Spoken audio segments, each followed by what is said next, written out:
Welcome back, folks. I'll continue talking about the electrostatic forces, and in the electrostatic forces, I'll talk about when there are three charges together. So, if let's say, oops, let me make some space here. So, if there is a charge, positive charge, and then there is a negative charge, and then there is another positive charge. So, there are three charges now. How the electrostatic force of attraction will take place in these three charges. So, I'm going to name them also. This is A, this is B, and then this is C. So the first one, A, is 1.00 times 10 raised to the power negative 6 coulomb, and the second one is 2.10 times 10 to the negative 6 coulomb, and the third one is 1.5 times 10 to the negative 6 coulomb. Now, I wanted to find out the net electrostatic force on charge P. This is the one on which I'm trying to find out the net electrostatic force. So let's see. Because of this charge, positive charge, the negative charge will try to move in this direction. And because of the charge C, the B will also try to move in the towards the right hand direction. Now, while solving this kind of a question, we need to make a rule that the charge on which the electrostatic force we are trying to find out, that charge can move and the other two charges are stagnant. In that way, it will be easier for us to find out the net electrostatic force. So for example, this charge A is not, we are not trying to find out the force on the charge A. So this is stagnant. So I'm going to make it fixed. On this one also, we are not trying to find out. So this is fixed also. B is the variable. So we will try and find out what is the net electrostatic force on B. Now, to do that, first of all, I'll try and find out the force A on B. That's what we will try and find out. That is K Q1 Q2 divided by R square.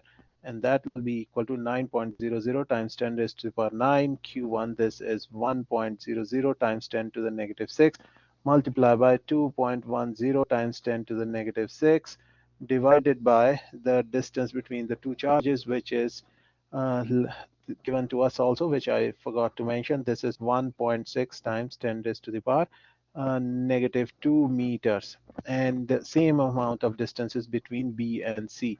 So this is 1.1.65 times 10 to the negative 2 meters. Here also 1.65. So here I'll place it 1.65 times 10 raised to the power negative 2 and square it, and then try and find out the net electrostatic force on by exerted by A on B. So that value will be equal to, if you're going to do the calculation, it will come out to be negative, that is negative 69.34. You don't need to worry about the negative. So negative is just because of the direction of the force. So if you're going to do this calculation, it will come out to be a positive number, first of all, 69.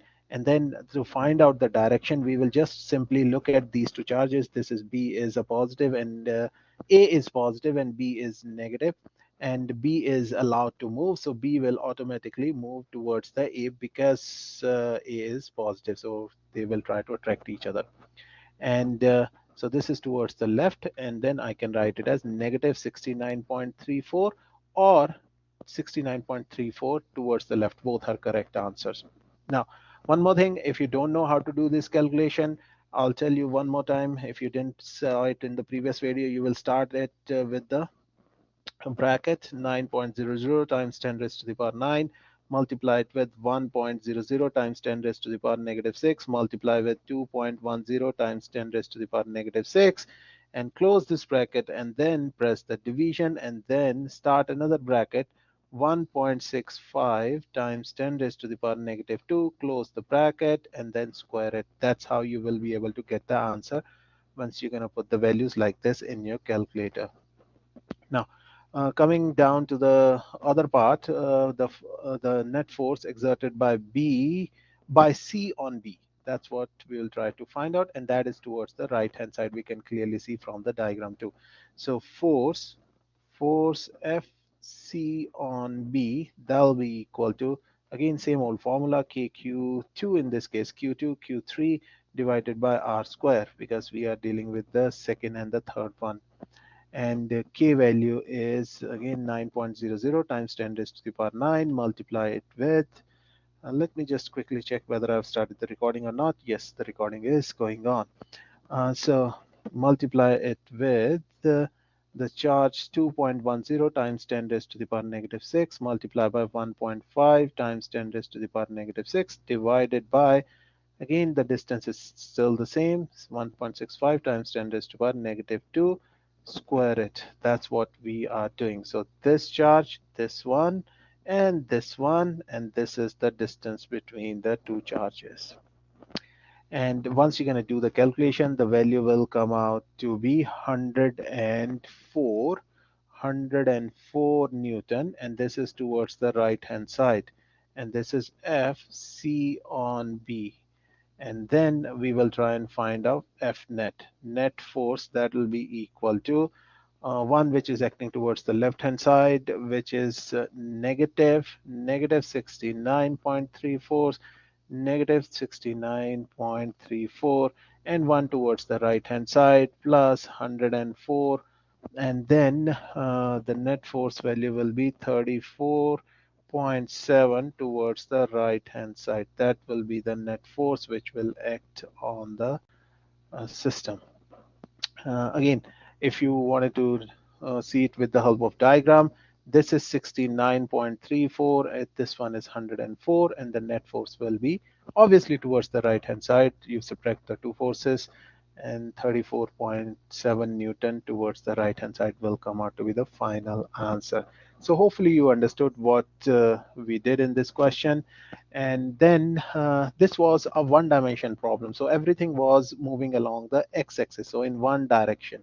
Now, if the question is not as simple, if it is a two-dimensional problem, so what's going to happen? So if I take an example, let's say if there is a charge A, which is 2.10 times 10 raised to the power negative 6 coulomb, another charge B, B down here, that is 1.5 times 10 raised to the power negative 6 coulomb, and then the third charge here, 1.8 times 10 raised to the power negative 6 coulomb, and this is charge C.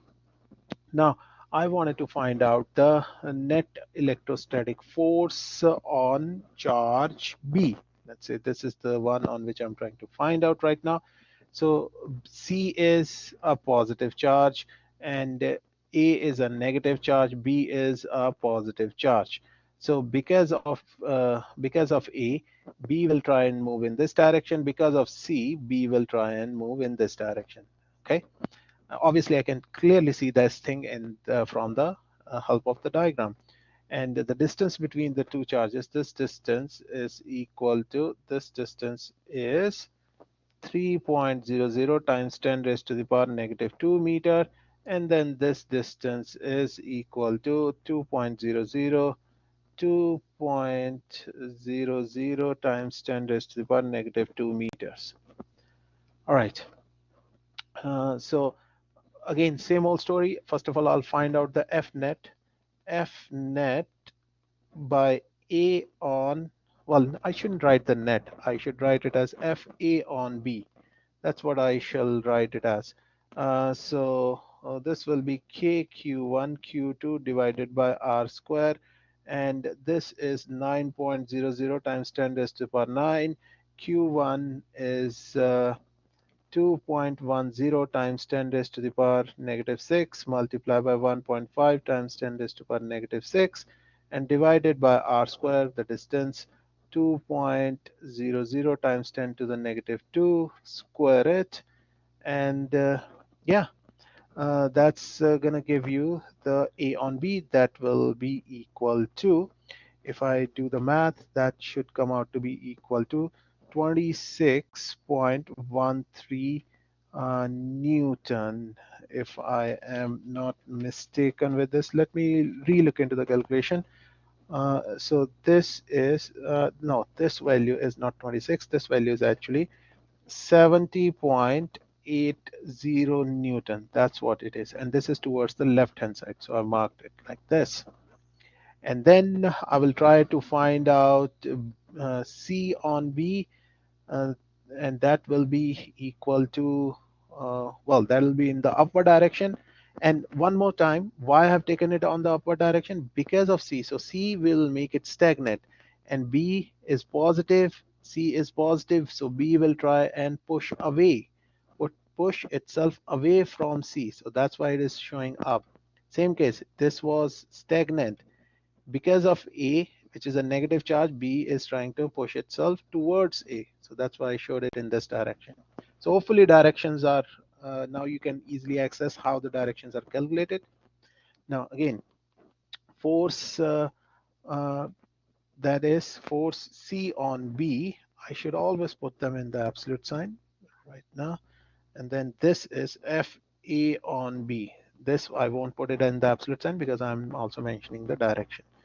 So again, K Q2 Q3 divided by R square, and then it is equal to 9.00 times 10 raised to the power 9 multiplied by Q2, which is equal to 1.5 times 10 raised to the power negative 6 multiplied by 1.8 times 10 to the negative 6 divided by R square, which is 3.00 times 10 to the negative 2 square it, and that value will come across as 26.97